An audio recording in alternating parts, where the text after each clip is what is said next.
Todas y todos abrazados por este encuentro sonoro llamado Historia de la Música Latinoamericana en Bogotá y Colombia. Es un territorio donde la identidad no se explica, sino se siente. Hoy precisamente nos acompaña una voz que viene caminando la memoria musical en Bogotá desde hace décadas. Nos acompaña Pedro Omar Sánchez, que es cantante y es la primera voz, integrante también y fundador de los Tichamaga, y es de esos artistas que no solo interpretan canciones, sino que también habitan procesos fuertes, épocas y luchas, y también lógicamente nos encontramos con Wilson Silva Rodríguez, músico, saxofonista, integrante precisamente del grupo Tichamaga en los años 90 y 95. Bueno, Pedro, Wilson, un gusto saludarlos.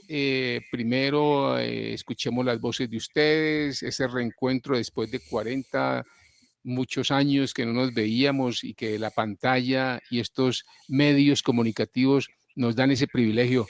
Pedro, ¿cómo estamos? Bueno, mijito, muy buenas noches. ¿Cómo está usted? Un placer inmenso saludarlo. Espero que todo esté fluyendo correctamente. Un saludo para mi querido Cachifito Wilson, que también aquí lo quiero mucho y lo extraño muchísimo. Hemos hecho muy buena música y esperamos de que este programa evoque todos esos recuerdos importantes de la época tan linda que tuvimos cuando empezamos con la música folclórica latinoamericana. Sí, Pedro, ¿estamos en qué parte del país? Bueno, yo en este momento me encuentro viviendo en las playas de San Bernardo del Viento, Córdoba. Estoy un poco alejado de la civilización. La otra Colombia que tú decías. Exactamente. Por eso no estoy saliendo en vivo y en directo, porque aquí la señal es bastante regular. Sí, son gusto conocerte, hombre. No tenía ese privilegio, saxofonista y vientista. Armando, muy buenas tardes. De verdad, qué gusto tan inmenso. Gracias a ti por tu canal y por esa preocupación, por escarbar, hermano, en este caminar, en este viaje de la música, en los cuales está Pedro Omar Sánchez, Rodolfo Búquene, insignias indudables de lo que fue el grupo Tichamaga, un grupo que definitivamente fue emblemático en la ciudad de Bogotá y en toda Colombia, y aún así llegó a Moscú y bueno, tantos lugares que visitaron ellos y marcaron un legado que no se puede olvidar. Yo te agradezco, Armando, sinceramente, porque te has interesado en saber de nosotros, en saber qué fue el grupo, qué pasó, su historia. De verdad que me alegra mucho eso, me alegra estar en tu programa y mucho más escuchar la voz de Pedro Omar, que hace muchos, pero muchos años no nos vemos físicamente, pero sí hablamos muy seguido. Gracias, Sí. Armando. Aquí lo tenemos, vea, están muy sardinos. Ahí está. Ahí tú recuerdas ahí, Wilson, a quién está Pedro Omar, está Rodolfo, y me Sí, imagino que señor. está Juan Carlos, acá lo veo, y al Sí. otro no me acuerdo quién es. Bueno, yo te digo algo con la venia de Pedrito.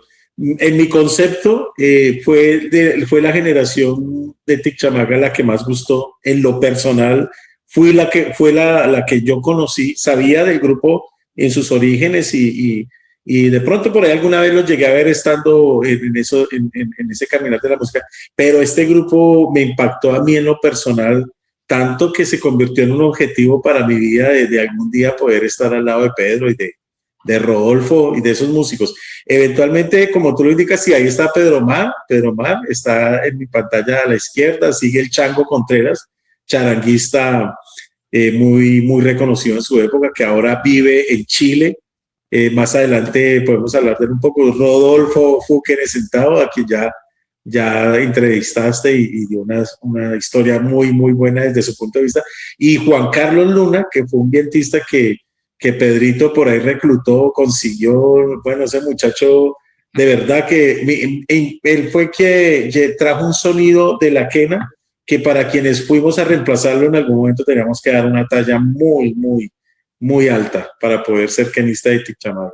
Sí, muy importante también decirles que estamos también siendo transmitidos por Urdimbre Radio 100.6 FM, La Voz de Mi Barrio 7, que son emisoras comunitarias que nos multiplican, nos replican todos estos contenidos. Y una u otra forma también estos contenidos nos le llegan a la comunidad, a esos barrios donde ustedes también crecieron y se formaron. Yo quisiera empezar con Pedro ahí, hombre, y entiendo que ese recorrido comienza en los años 70, donde la ciudad estaba muy vibrante entre la agitación musical, la búsqueda también cultural, pero además donde había una primera presentación que ustedes, tú lo recuerdas muy bien por ahí que te he visto en las grabaciones, que en una tarima abierta en el Parque Nacional, que fue la primera, en medio de esas iniciativas de la cultura al aire, pues que estaban haciendo ustedes y estaban empezando, digamos, a ser visibles, se acercaban precisamente a la música y a la música popular. Desde ahí, digamos que esas voces empezaron a tejer camino, a conectarse con la música latinoamericana, con lo urbano y profundamente lo humano. Eh, Pedro, hoy no solamente escuchamos la música de ustedes, sino también tú eres testigo y protagonista de una historia que sigue, digamos, resonando, todavía sigue en la piel de muchas personas. Pero ¿por qué no hablamos un poquito, Pedro, de de esa niñez más bien? Porque sabemos perfectamente que también eres hijo de una familia artista, pero qué bueno poder empezar a hablar de ti, cómo estaba conformada tu familia y qué tipo de ambiente cultural se vivía en la casa, más allá de la figura de tu padre como actor que pues que ya conocemos, fue un ícono precisamente de la televisión colombiana. ¿Qué se escuchaba y qué se leía? ¿Qué instrumentos había? ¿Qué conversaciones circulaban entre los libretos, ensayos, la vida cotidiana? Pedro, cuéntanos un poco de ese mundo y de lo que significó crecer en esa casa de artistas. Muchísimas gracias. Bueno, es muy lindo evocar esas épocas de antaño, donde pues nosotros realmente nacimos sí, en una cuna de artistas, ¿no? Y nos rodeamos siempre de artistas, o sea, los artistas famosos que llegaban a Colombia o que existían en Colombia eran personas cotidianas en nuestras vidas, porque siempre estaban ahí en la casa, tomándose unos traguitos, en una tertulia, o cenando, o almorzando, en fin, entonces para nosotros siempre fue como algo muy común estar entre ellos, ¿no? Mi padre le gustaba cantar un poco y tenía una guitarra la cual él a veces rascaba un poquito. Y esa guitarra fue la que yo empecé también como medio a tocar en un tiempo, ¿sí? Pero me marcó mucho la percusión, siempre me gustó la percusión, la parte de los tambores, el sonido me gustaba mucho. Eso debido a un tío por parte de mi madre que trabajaba en una orquesta y tocaba las tumbadoras. Ujú. Entonces me fue dando ese, como ese tip de lo que era la percusión. Y, y realmente crecimos dentro de ese ambiente de que íbamos a los estudios de televisión, veíamos cómo se grababan las novelas, veíamos cómo se hacían los comerciales, ¿sí? Íbamos a un programa que fue ícono en Colombia que se llamaba Feliz Cumpleaños Ramo. Claro. A nosotros nos llevaban, ¿sí? Me A imagino nosotros que nos eso era en llevaban directo, allá. ¿no, Juan Pedro? ¿Cómo? Que eso se ¿Cómo? grababa en directo, ¿no? Eso no se ponía con tanta... Esas grabaciones, ¿no? ¿Eso era en directo? Sí, no, eso era en directo, sí, eso era en directo, eso llegaba uno, se sentaba como en un teatro, pues, ahí eran unas escaleras, como en un circo, y arrancaba el programa se desarrollaba totalmente en vivo y en directo, Sí. sí, con embarradas, sin embarradas, con lo que fuera, pero ahí se hacía el programa, y siempre la gente tenía muchísima experiencia, y salían muy bien esos programas, ¿verdad? Sí. Y pues fuimos creciendo, mis hermanos, unos se dedicaron a lo que fue realmente la actuación, ¿sí? Como es Yadira y Julio, Ujú.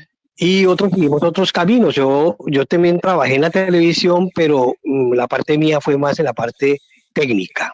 Ujú. Trabajé en la parte de asistente de dirección, esas cosas con el maestro Jorge Ali Triana, Ah, haciendo un programa que se llamaba Revivamos la Historia, claro. ¿sí?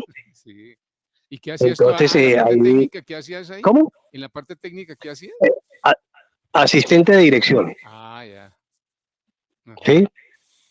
Y ahí me fui desarrollando. En esa época ya estábamos haciendo los primeros pinitos con el grupo, porque también yo, aparte de que trabajaba, ya estudiaba en la Escuela de Bellas Artes de Bogotá, estudiaba pintura, ¿ya? Ahí fue donde conocí a Roberto Forero, que también estudiaba pintura conmigo. Y en el barrio había una inquietud también por la música y estas cosas, ¿cierto? Nos reuníamos, hacíamos tertulias en la esquina del barrio, que en ese tiempo se podía hacer y era muy seguro, era bastante agradable estar uno en la noche tarde así, tocándose una guitarrita y cantando canciones de moda, ¿verdad? Sí. Y con Roberto nos encontramos, nos empezamos a conocer y nos dimos cuenta que teníamos una afinidad, aparte de la pintura, tenemos una afinidad con la música, ¿ya? Sí, sí. Y yo lo invité a mi casa, a Roberto, y empezamos a reunirnos y empezamos a hacer canciones. Nosotros, cuando empezamos, íbamos a hacer un grupo de canciones populares, ¿verdad? O sea, lo que busca todo el mundo, o sea, hacer una imitación y tal. Ujú. En esa búsqueda apareció William Morales, Claro. era un muchacho que vivía en Chapinero, William, vivía en Chapinero, y tocaba la guitarra. William era un muchacho muy inquieto porque ya tenía unas canciones compuestas, hacía unas canciones. Y a nosotros nos gustó ese detalle. Y empezamos a escuchar las canciones de William y a hacer las cosas, en fin. Pero necesitábamos algo que hiciera una melodía, porque solamente tenemos armonía y voces, pero necesitamos como una melodía.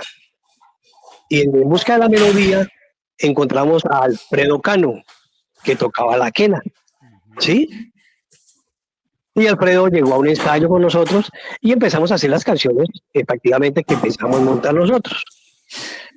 Pero Alfredo en un descanso de un ensayo tocó una canción de un grupo que se llama Los Incas, que en ese tiempo los Incas eran muy importantes en la música folclórica latinoamericana porque los había cogido el señor Paul Simon, que Ujú. era del dueto Simon and Garfunkel, ¿sí? Sí. Él había cogido ese grupo y lo estaban promocionando en Estados Unidos. Y tenían un tema muy chévere, aparte de todos los temas que tenían que eran muy buenos, tenían un tema que nos encantaba mucho y que nos encantó mucho, que se llamaba Urubamba. Ah, claro. Cuando Alfredo tocó Urubamba, Cuando Alfredo tocó Urubamba en esa flauta, en esa quena, nos dañó la cabeza. Y entonces ahí se truncó todo el proceso que teníamos de montar lo que estábamos haciendo, ¿sí? Y entró ese sabor a tierra, ese sabor a indio, ese sabor a América en nuestras venas y dijimos, no, esto es lo que tenemos que hacer. Y empezó Alfredo a tocarnos El Cóndor Pasa, La Vasija de Barro, bueno, en fin, muchas canciones que nosotros no conocíamos realmente. Y nos fue llevando por ese sendero de la música folclórica. Él fue el que nos indujo a esa situación de la música, ¿sí? Pero Pedro, Y empezamos a montar canciones. sí, Nosotros montamos, en ese tiempo montamos 4 canciones, que eran Urubamba, por supuesto, sí, claro. ¿sí? El Cóndor Pasa, La Vasija de Barro y La Guaneña, Ujú. ¿Y ¿ya? Ojos Esas fueron las Azules 4 qué canciones. pasó? No, todavía no estaba en nuestro repertorio, todavía Ojos Azules todavía descansaba, ¿sí? Y no se abrían para el público, Sí. ¿ya? Con esas 4 canciones yo un día madrugué mucho porque yo también, a mí me gustaba el patinaje, yo jugaba hockey en la selección del distrito y estando en el Parque Nacional vi una tarima. ¿Tú recuerdas que el Colcultura tenía unos carros que eran como unas tractómulas que tienen un escenario rodante, ¿verdad? Sí, ¿Sí sí, recuerdas claro, eso? claro. Eso. Y yo la vi parqueada ahí y entonces yo vi eso ahí como, ay, Dios mío, me fui, de puro chino, me fui y le dije a una señora que estaba ahí parada y le dije, ¿usted es la de Colcultura? Me dijo, sí, yo soy la de Colcultura. Y le dije, nosotros tenemos un grupo de música andina, ponle cuidado, tenemos un grupo de música andina y nos queremos presentar totalmente gratis, acá solamente dennos la oportunidad.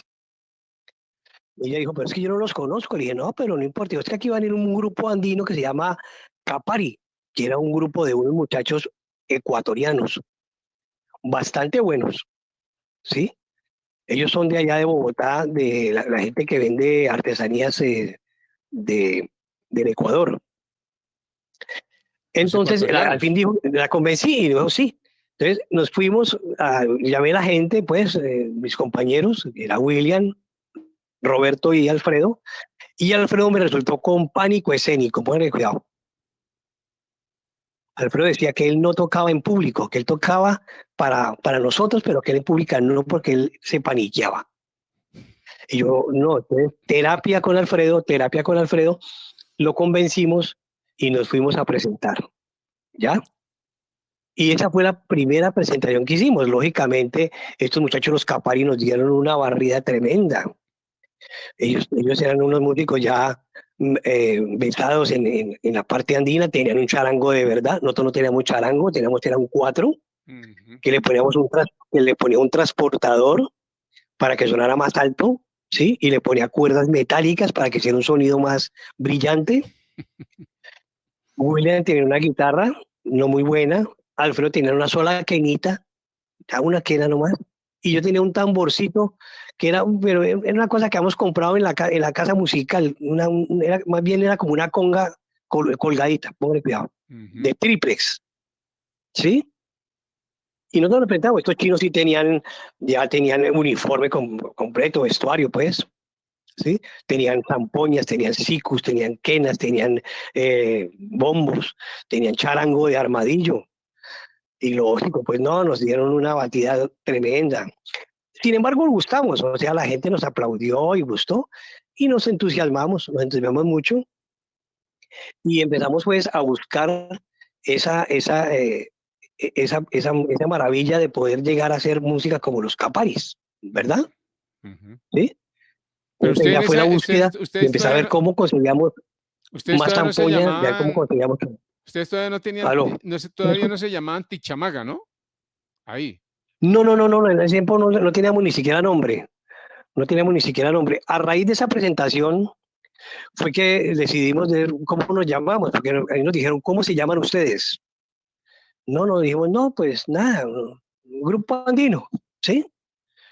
Eso fue todo.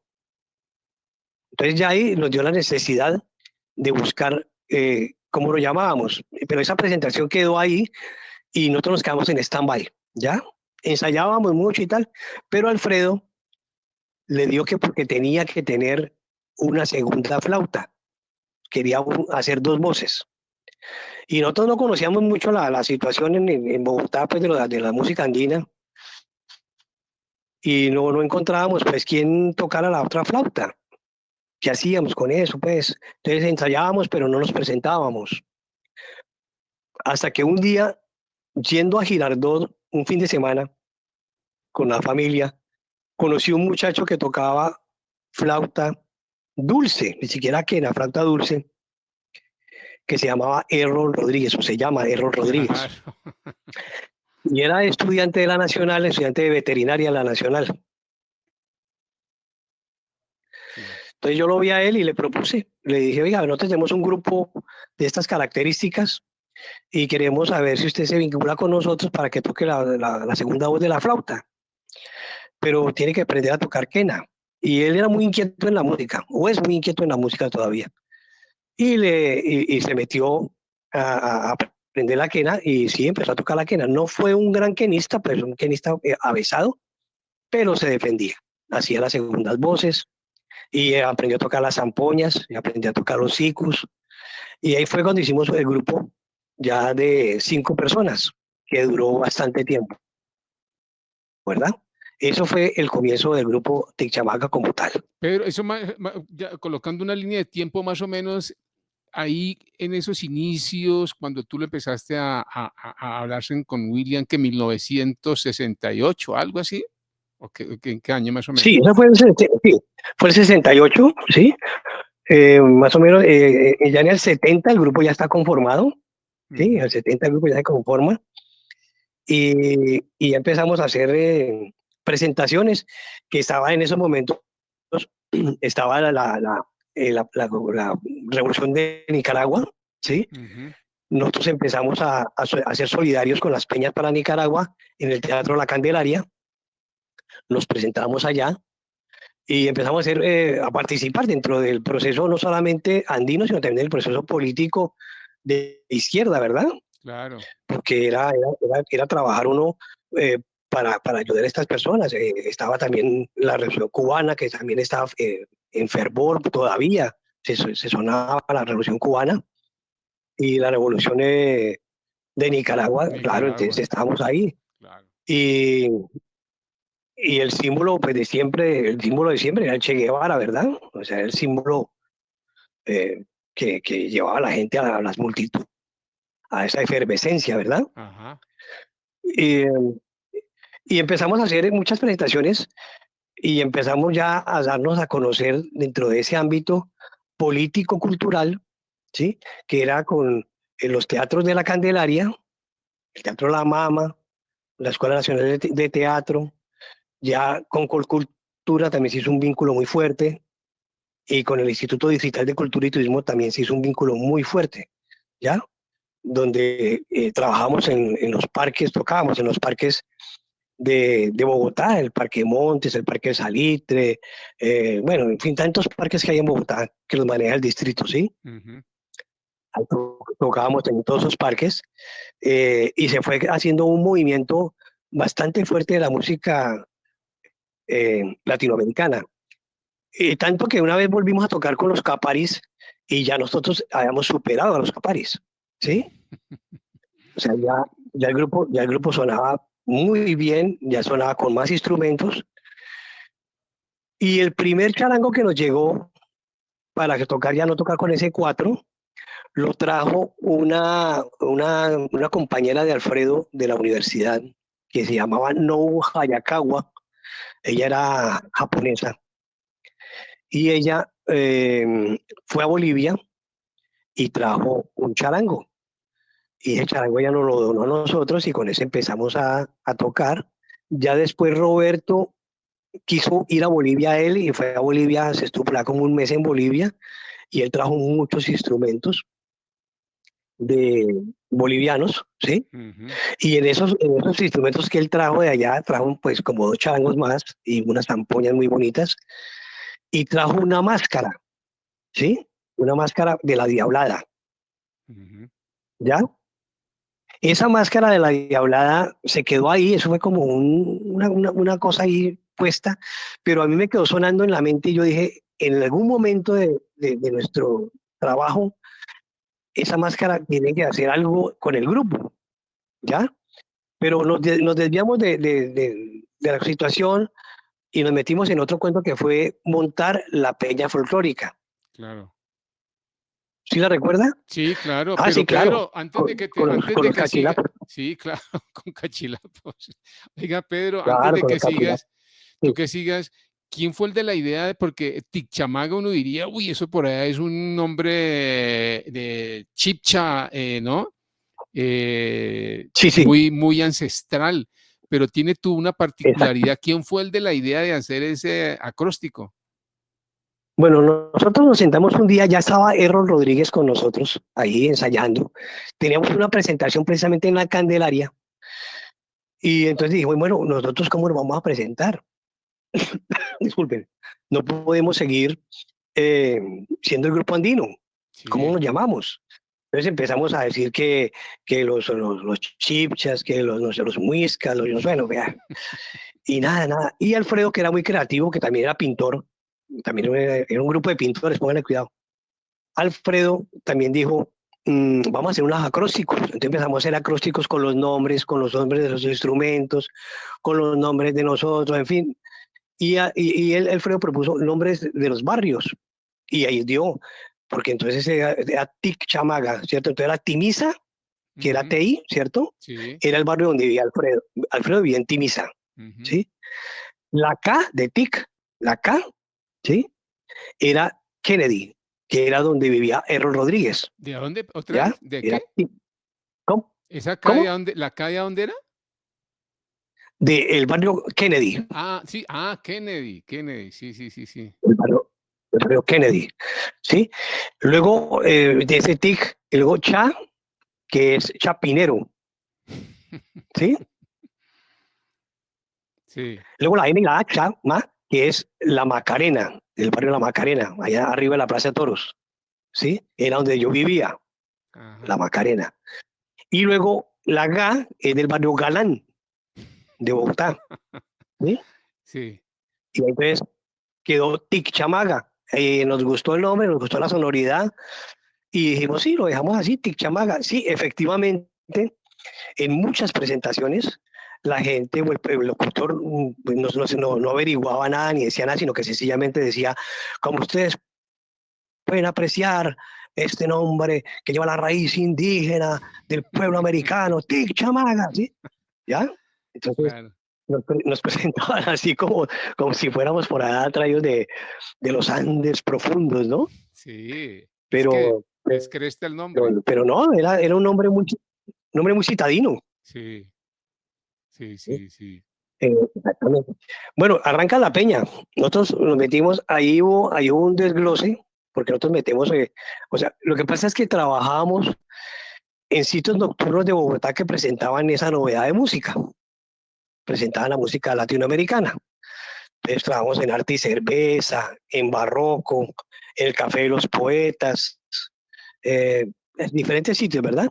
Ujú, Y un día dijimos, bueno, ¿por qué tenemos que estar tocando en esos sitios? ¿Por qué no hacemos un sitio de nosotros? Hagamos un sitio nuestro, ¿sí? Donde podamos nosotros mostrar lo que hacemos y podemos invitar más artistas.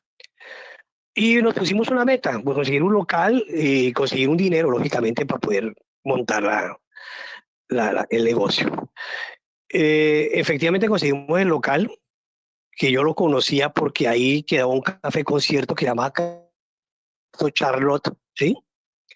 Que era de un amigo de mi padre, del señor Botero, el papá de María Cecilia Botero, ¿sí? Y entonces yo me acordé de ese local y dije, "Vea, ese local sería el preciso. Está ahí, estamos y hablando de los perfecto. años que No teníamos 80, plata, bien. Pedro. Estamos hablando de los años, sí, 80.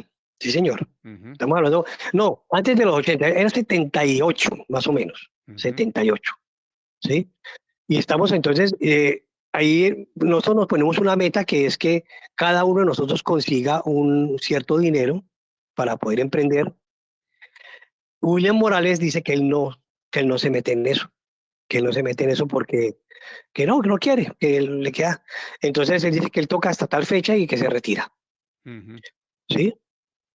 Eh, pero bueno, respetable. Entonces fue cuando, buscando quién lo reemplazara a William, aparte de que lo reemplazara como guitarrista, también quisiera ser parte de un negocio, Claro. ¿verdad? Es cuando conocemos a Rodolfo por intermedio de un amigo mío personal que se llama Germán González.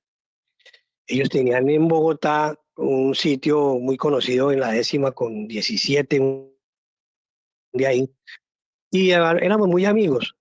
Pero lo raro es que él era salsero, él era un tipo salsero, pero a morir, de la Jirafa Roja y de la Montaña del Oso y toda esa carreta, ¿sí?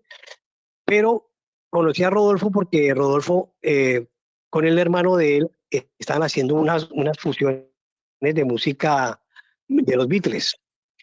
Pero él sabía que Rodolfo tocaba música folclórica porque Rodolfo trabajó con el padre de él, música colombiana, muchísimas veces, ¿sí? Y Rodolfo es un guitarrista muy versátil. O sea, Rodolfo no es un guitarrista que usted dice, no, es que yo no toco sino pachanga, yo no toco sino salsa, ¿sí? No, Rodolfo le toca lo que usted diga, ¿sí? Sí. Lo toca perfectamente. O sea, tiene ese don y ese saber. Y le dijimos a Rodolfo, él está en un ensayo con sus compañeros, le dijimos que si quiera trabajar, ya conocía el grupo porque ya el grupo, él había ido a presentaciones a la Media Torta, había ido a presentaciones en el Teatro Jorge Luis Gaitán, que era el Teatro Colombia en ese tiempo, ¿verdad? Ujú. Y entonces ya él conocía y le gustó porque él era artista, entonces él decía, no, pues a estar aquí ensayando con estos manes, a irme a tocar con este grupo que ya está viajando por Colombia y que está presentándose en tantas partes, pues me gusta, ¿no?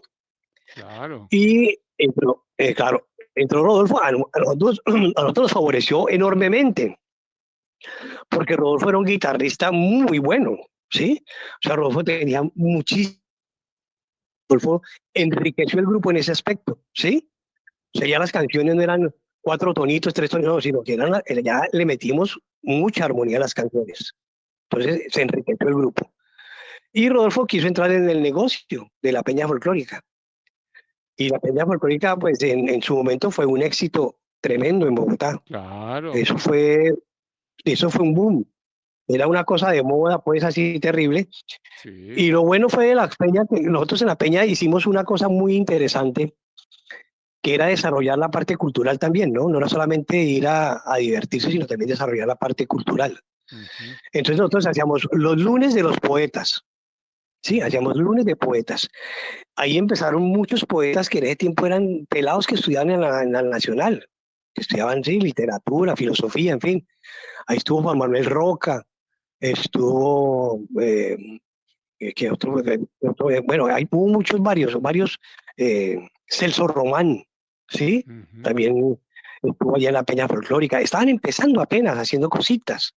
Ellos iban, hacían sus poemas, luego se hacía una tertulia sobre los poemas, ¿verdad? De la gente que asistía, y nos tomamos una cervecita. Y ese era. Los martes hacíamos martes de cineclub, pero el cine que presentábamos era un cine musical. ¿Sí me entiendes? Sí. ¿Ya? Entonces nosotros presentábamos, por ejemplo, el Carnaval de Río, presentábamos la trova vieja cubana, ¿sí? Pues el Ini Reutilio, pues el Trío Matamoros, cosas así, ¿verdad? Y eso también cautivó a la gente, o sea, eso también le gustaba a la gente. Los miércoles hacíamos miércoles de aficionados. Entonces todos los que querían ir allá a cantar, a declamar, a, a contar una historia, lo podía hacer, ¿sí? Y nosotros, a la persona que mejor lo hacía, si cantaba o tocaba un instrumento, lo invitábamos el jueves a tocar con nosotros. Ujú. Entonces nosotros tocábamos jueves, viernes y sábado, tocaba el grupo completo y aparte de eso nosotros teníamos un artista invitado los viernes y los sábados teníamos un artista invitado pues de categoría, ¿no? Claro. Eh, que tocaba, ya sea, que no fuera andino, porque entonces se creaba una competencia, ¿verdad? Ujú. Entonces, no, que fuera llanero, que fuera de la costa pacífica, la costa atlántica, que fuera caucano, en fin, o sea, diferentes clases de música, grupos musicales. Y, y fue muy bueno, o sea, la gente le gustó, Se convirtieron tuvimos ustedes en un unos público gestores. excelente. ¿Cómo? Se convirtieron ustedes en unos gestores culturales, en unos promotores, gestores, circuladores de las expresiones artísticas. Una escuela, además, ¿no? Sí, además mostrábamos gente muy importante, porque, por ejemplo, con nosotros tocó, por ejemplo, Jairo Varela, pues todavía no era Jairo Varela el Nietzsche, ¿no? Sí, claro. Pero él tocaba con una chirimía que era la chirimía El Brujo y su chirimía, se llama así, Ujú. sí, se llamaba. Él tocaba el guachi los maracas, ¿sí? Y Jairo sí cargaba un cartapacho metido debajo de su hombro, de su axila, perdón. Llevaba un cartapacho siempre con sus canciones. Inclusive él se sentaba con nosotros y antes de que abriéramos la peña llegaba temprano, tipo 5 de la tarde. Iba siempre con su hija que en ese tiempo él la cargaba para todas partes, inclusive muchas veces la niña durmió en el camerino de nosotros allá en la peña folclórica. Y él nos mostraba las canciones, ¿no? Nos decía, mira, mira esa canción. Y entonces ahí estaban todas las canciones que él después grabó y fueron éxitos estupendos, ¿sí me entiende? Esas canciones él las tenía ahí escritas. Es cuando él en todo ese ir y venir conoce en el café, en la Teja Corrida, perdón, en la Teja Corrida conoce a Alexis, Ujú. el trombonista, Sí. y se une con Alexis y en ese tiempo montan una cosa que llamaba Son 4, se llamaba así, Son 4, ¿sí? Entonces era el Nietzsche, Jairo, era Alexis y otros músicos. Eran 4 músicos hacían son, Ujú. ¿ya? Y ahí arranca el grupo Nietzsche. Después ya él se vuelve para Cali y en Cali arranca y monta su orquesta con Alexis. Después ellos dos también se separan. Alexis monta Guayacán y él se queda con su Nietzsche, ¿verdad? Pero aparte de eso, también, por ejemplo, ahí estuvo Totola Momposina trabajando en la Peña Folclórica. Estuvo también los gaiteros de San Jacinto, ¿sí? Ujú. Todavía estaba Toño Fernández, imagínense. Estaba Imagínate. Toño vivo todavía, ¿sí? Que eso era una eminencia. O Julio sea, Rentería, me eso imagino, era- ahí pasaba, ¿no? Julito. ¿Cómo? Julio Rentería, ¿Cómo? Julio Julio también. Rentería. Imagínate, Julio Rentería, la chirimía, eso, ¿no? O sea, había gente muy, pero muy interesante, que uno, aparte de ser buenos músicos, eran tremendos gestores culturales, ¿sí? Entonces uno se empapaba de Sí. ellos se vivía un ambiente tan lindo, tan lleno de arte, tan lleno de energía que era muy, muy, muy increíble, era Oiga, muy increíble. Pedro, la Secretaría de Cultura o el Ministerio les pusieron el ojo, porque era no era tan fácil tener un sitio como esos, que estuvieran fortaleciendo, circulando, promoviendo. ¿Algo dejaron desde lo público? ¿Ayudaron? ¿Qué pasó con ese sitio para que no se convirtiera simplemente en un sitio de esparcimiento y de divertimento, sino también como gestores precisamente de la música y de los artistas que estaban pues naciendo, ¿no? Y sobresaliendo en ese momento. Bueno, como vos sabés, Armando, eh, la, la, el arte siempre ha sido la cenicienta de todos los gobiernos, ¿cierto? Sí, sí, Siempre el arte, inclusive por encima del arte está el deporte, inclusive. El sí. arte siempre ha sido, o sea, nosotros llenamos las plazas públicas para que el político llegue a hablar carreta, ¿sí? Pero nos olvidan, ¿sí me entiendes? O sea, ya Sí, cumplimos con eso, ya le llenamos la plaza y después el tipo echa su carreta y ya. sí, sí. Entonces, eso fue lo que pasó también con nosotros. O sea, siempre esos estamentos culturales están siempre permeados por la política, ¿cierto? O la Y en la politiquería, política, ¿cómo? o la politiquería. Exacto. Y usted sabe que ellos son muy celosos, ¿no? Ellos son muy celosos de lo que tienen, ¿no? De Sí, lo que es mío. Entonces ellos no les gusta mucho abrirse a recoger otras cosas porque se dan cuenta que uno realmente puede tumbarles el curubito. Entonces lo que hacen ellos es dejarlo uno a un ladito y dejarlo solamente para que le cumpla con lo que ellos quieren cuando van a llenar una plaza. Sí, sí. Entonces, y nosotros nos hemos prestado para ese juego, ¿verdad? Nos hemos prestado para ese juego. Y lamentablemente, no sé si será la necesidad de conseguir un dinero o la pendejada de ser artistas y cumplir con algo que nos gusta, ¿sí? Pero sí hemos sido un poco manipulados, o no un poco, mucho manipulados Sí, por la gente que tiene poder en este país. sí, sí, Bastante total. manipulados, Sí. ¿sí? Instrumentalizan ¿Ya? las Por- expresiones artísticas, las han instrumentalizado normalmente, ¿no? sí, Sí, obvio, claro, claro, obvio. Entonces eso siempre ha sido una cosa que no va bien, no va sí. bien Pedro, con el arte siempre. antes de que Dime, tú dime. sigas, me gustaría preguntarle a Wilson como para incluirlo un poco en esta conversa.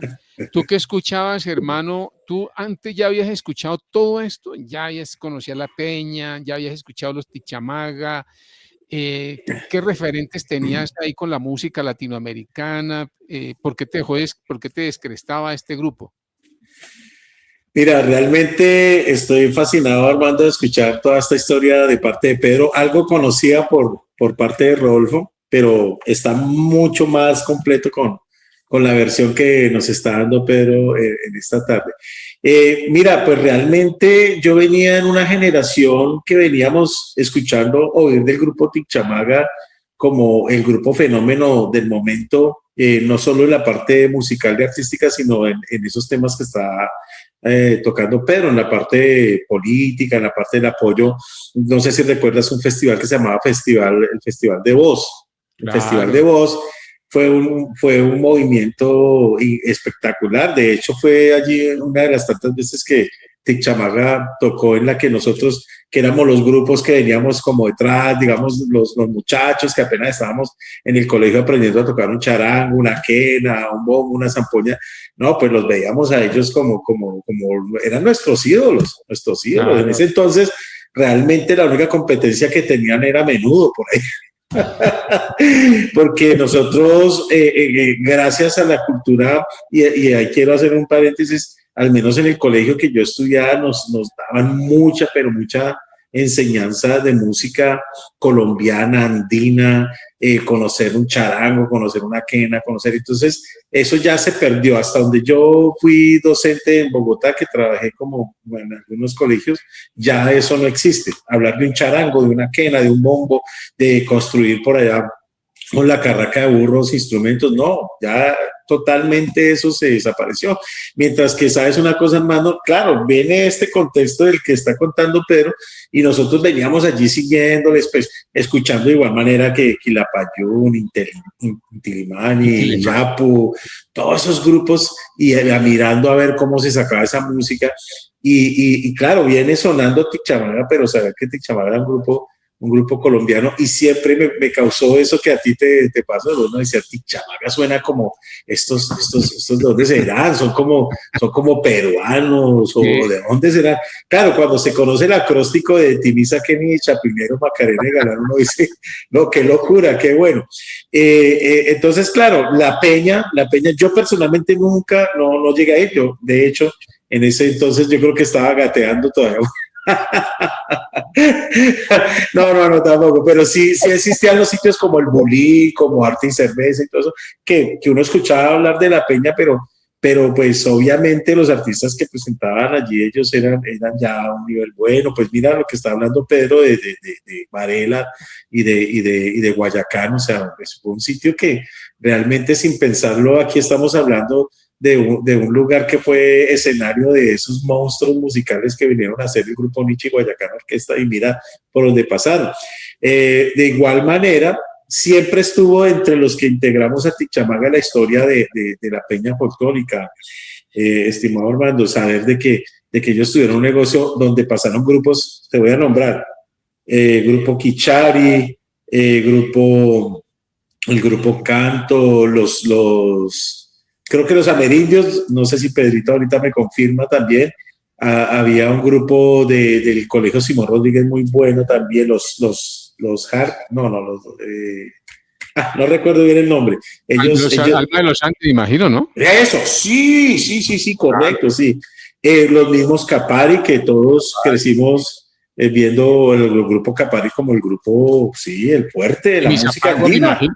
Chimizapagua también. Oh, Armando, Chimizapagua con Omita Flores, con Jan Flores, William Morales, y Chimizapagua fue un grupo que la rompió también, pero bueno, más adelante, después de que sigas con Pedro, el momento en que eso, pues que directamente sí le compete a Pedro hablar de cómo fue digo, yo siempre le apunto a Pedro porque él fue como el gestor de pasar del poncho y de la ruana y de los chuchos y de todas esas cosas a convertir a Tichamaga en un grupo espectáculo como lo fue Sí. ya a los gauchos y el malambo y todo lo que pues Pedro estará diciendo.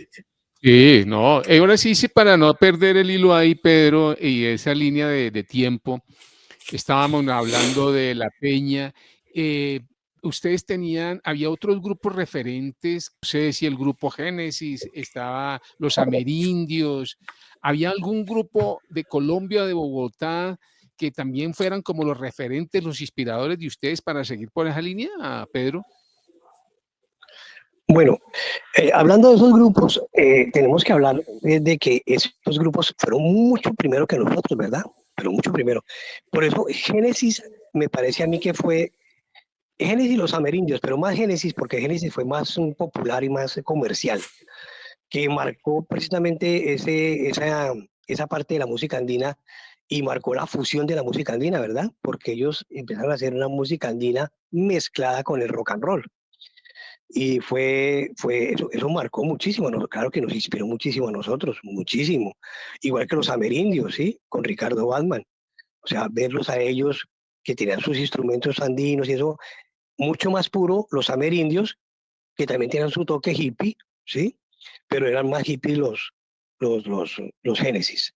Lógicamente que sí nos inspiraron bastante, bastante, ¿sí? Y para no perder la época, estando en la Peña Folclórica suceden varios acontecimientos importantes estando en la Peña, ¿sí? Ujú. Porque eh, aparece en 1979 el primer concurso de compositores de música colombiana, ¿sí? Y a nosotros nos invitan a tocar una canción del señor Armando Narváez Lara, que se llama Hijos del Sur. Lo raro es que Armando Narváez Lara es costeño, póngale cuidado, y él hace una canción bambuco, ¿sí? Bambuco caucano, con Hijos del Sur. Nosotros hacemos el montaje musical, participamos en el festival, que era un festival de toda la música colombiana, o sea, había música de la costa, música llanera, música del interior, en fin, de todo. Y nosotros quedamos en tercer lugar, ¿sí?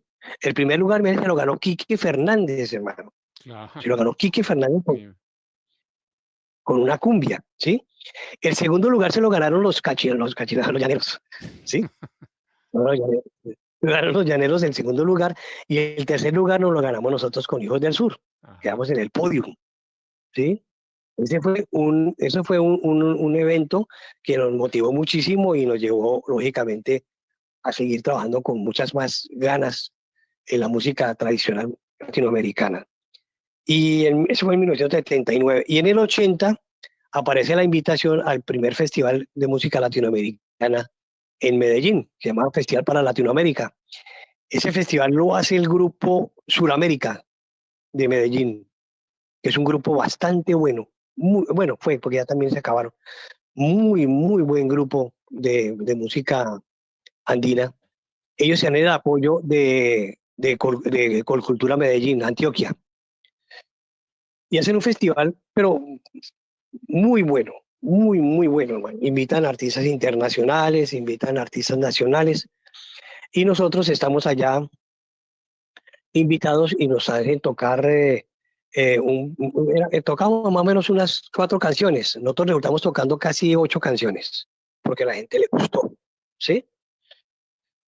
Pero yo creo que Rodolfo contó ese pedacito, en el momento en que estamos tocando, hay un devaneo de la policía con la gente, hay un altercado, en fin, y la policía quiere llevarse a alguien detenido, entonces nosotros desde la tarima hacemos la bulla de que no, de que lo suelten, de que estamos en un evento musical, un evento cultural, donde solo nos estamos divirtiendo, ¿verdad? Y la Claro. gente está escuchando música. La policía no le parece que eso estuvo bien, o sea, ellos se retiran, pero no les parece que estuvo bien. A nosotros, inclusive nos ayudan los compañeros de los otros grupos a sacarnos del espacio donde estábamos, nos montan en una van muy, muy rápidamente y nos sacan de Medellín a una finca en Girardota. Nosotros estábamos un poquito como medio consternados porque ¿qué pasó, cierto? Ujú. Entonces nos dicen, lo que pasa es lo siguiente, que a la policía no le gustó porque en ese tiempo estaba de presidente el señor Turbay. El Estatuto de Seguridad. Y, ¿cómo? El El Estatuto de Estatuto de Seguridad del Seguridad, exactamente. 78. Eh, Exactamente. Entonces nosotros no, o sea, o sea, la ley era el ejército y la policía, ¿verdad? Sí. Entonces a nosotros, bueno, nos sacan, estamos allá más o menos unos 4 días por allá en esa finca, esperando que se enfríe el acontecimiento. Salimos de allá, llegamos a Medellín y antes de viajar voy con Roberto Forero por la calle La Playa allá en Medellín a comprar unas cositas, a comprar unos recuerdos para llevar para la familia y tal, ¿sí? Y estamos en eso comprando cosas, él entra al almacén a comprar una cosa y yo me quedo en la vitrina cuando se me acerca un señor, un muchacho como de unos 30 años y me pregunta, ¿usted es del grupo ese que tocó chévere allá en el festival? Y yo, claro, yo, pues sí señor, claro que sí. ¿Y cómo que es policía, hermano? Y me agarra el hombre el pescuezo y me montan en una patrulla, No, no. ¿sí? Sí. Y me llevan para una cuestión policía, una estación de policía que no sé dónde se llama, creo que se llama La Alpujarra, me parece. Me llevan para allá, me meten en una celda infestada de ratas, hermano, pero así, profundamente llena de ratas.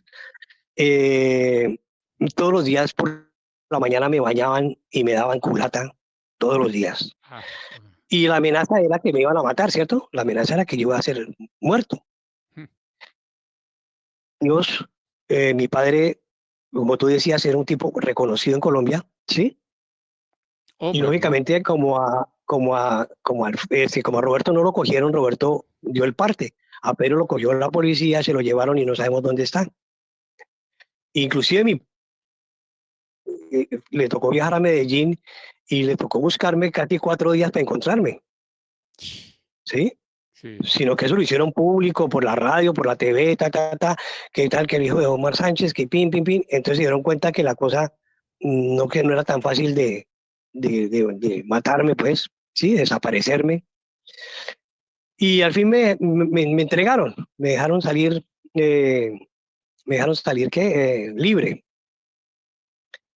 Pero fue una experiencia bastante desagradable, fue mucho maltrato, fue una cosa que realmente no se la deseo a nadie, porque no hay derecho a que uno lo traten de una forma de esas, ¿sí? Sobre todo cuando usted el poder lo tiene, ¿sí me entiendes? ¿Ya? Sí. Y cuando usted está prácticamente desamparado, o sea, usted no tiene quien lo ampare. Entonces son 5 o 6 tipos dándole bolillo a usted y usted con nada, o sea, usted solamente tiene su camisa y su pantalón y ya, ¿sí? Sí, sí, sí. Entonces, me parece que es demasiado abuso de esa situación. Afortunadamente Pedro, salí es que avante de eso, ¿no? en esa época, lo que estábamos hablando nosotros, ¿no? Había un Ujú. movimiento fuerte nacional de Latinoamérica. En el 77 estuvo el paro cívico nacional, estuvo el Estatuto de Seguridad precisamente de este señor, la violencia del narcotráfico también estaba, ¿no? La toma del Palacio de Justicia, también el proceso, también que el constituyente del 91, había un movimiento fuerte, me era un privilegio también haber crecido y haber nacido en esa época en furor porque había también ejercicios inspiradores, pero también retadores, ¿no, Pedro?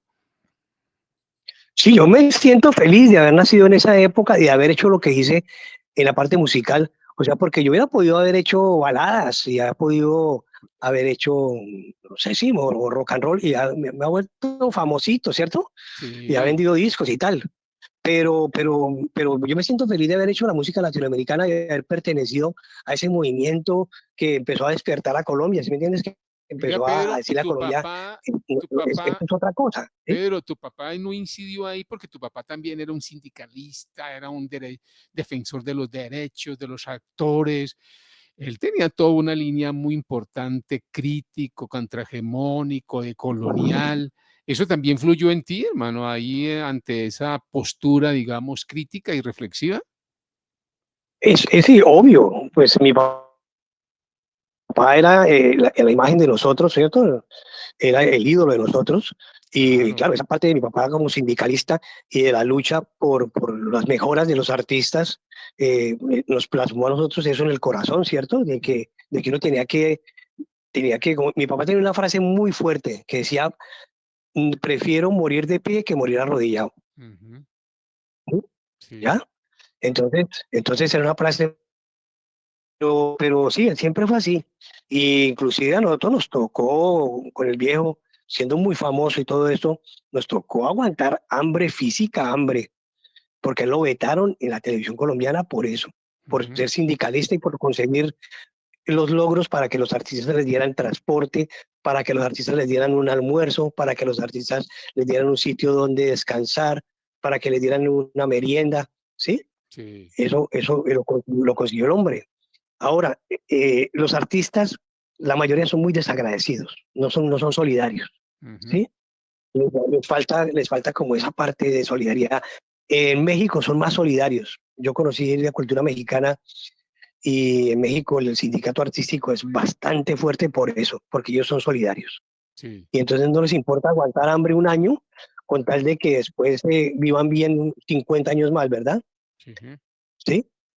Aquí no, aquí prefieren ganarse un pesito y dejar tirado al otro que se muera en la de él, ¿no? Pero sí. cuando se consiguen esos logros, entonces todo el mundo va en canoa, todo el mundo ganó con lo que hizo el hombre, pero ya no se acuerdan de que le tocó eh, comer, estar en la mala, ¿sí? Sí, O sea, eso total. sí no se acuerdan, ¿ya?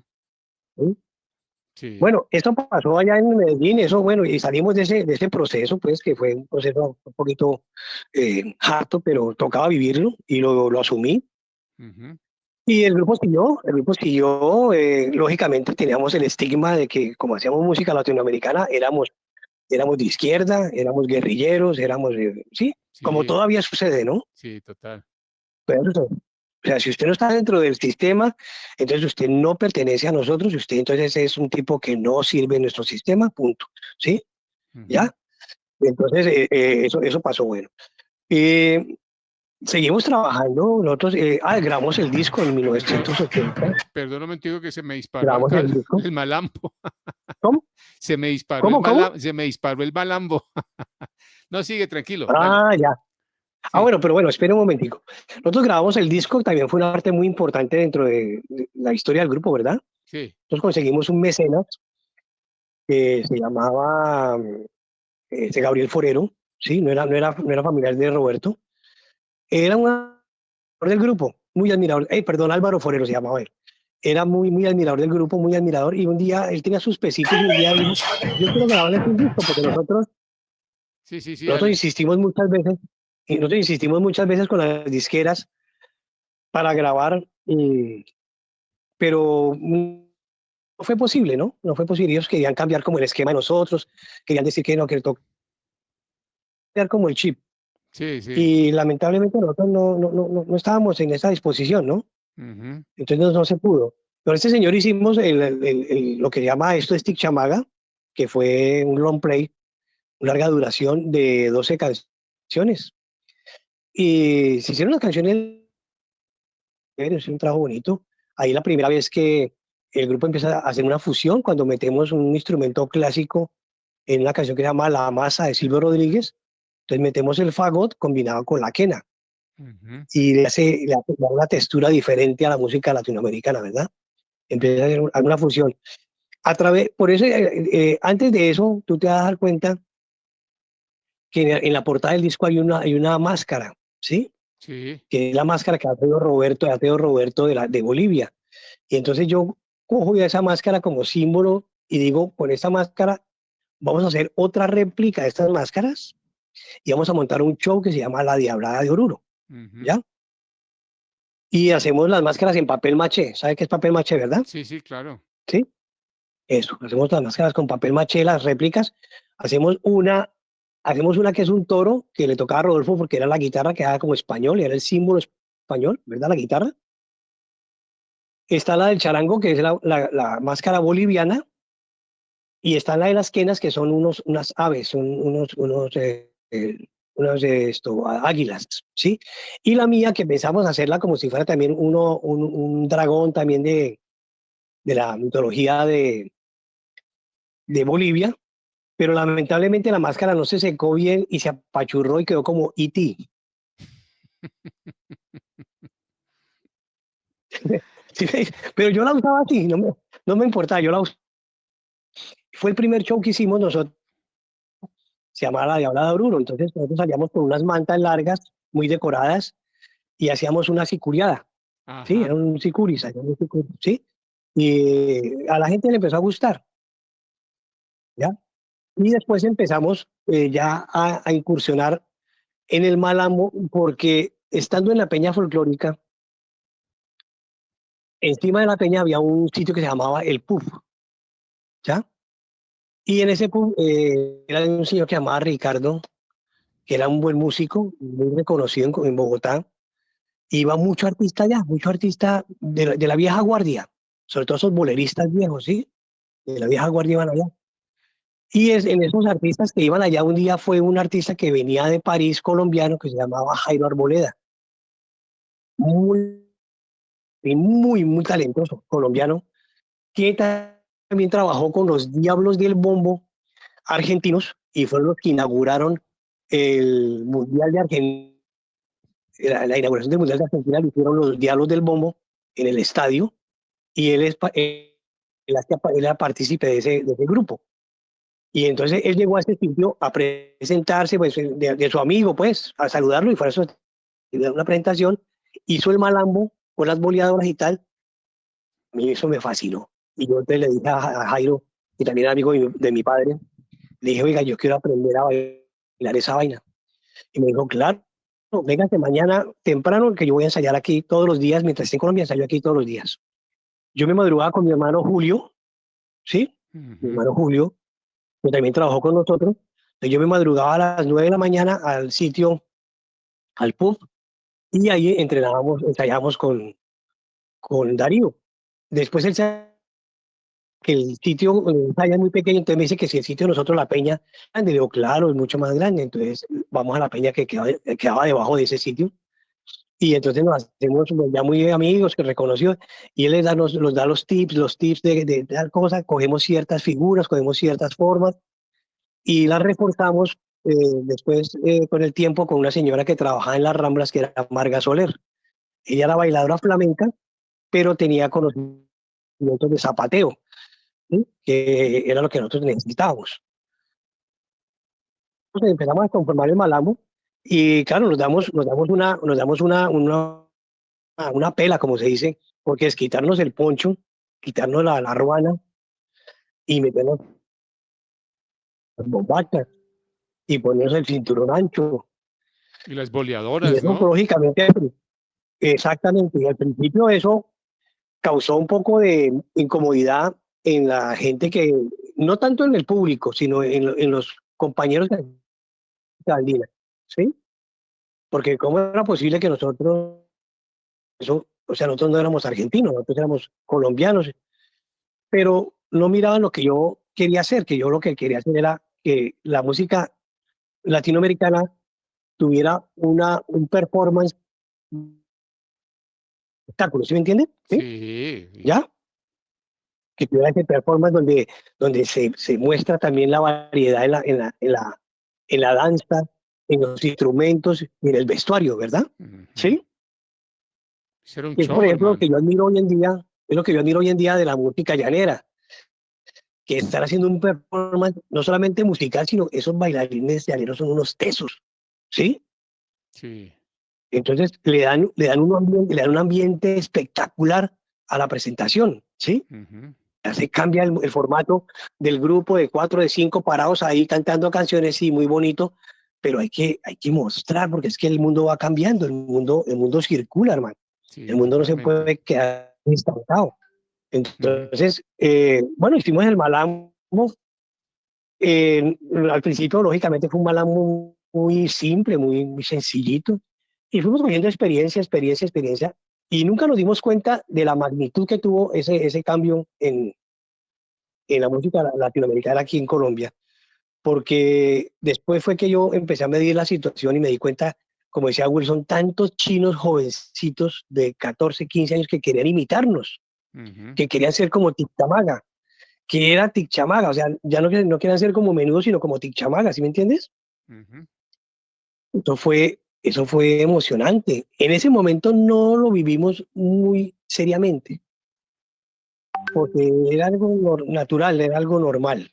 Sí, Pero con el pasar de los años se da uno cuenta de que realmente eso fue un cambio positivo y fue un cambio que impregnó la juventud de Colombia para bien, ¿verdad? Porque sí, era algo bonito, era algo chévere, algo que enseñaba, algo que creaba, ¿sí? sí, sí, Era arte, ¿ya? Era arte. Entonces eso fue claro.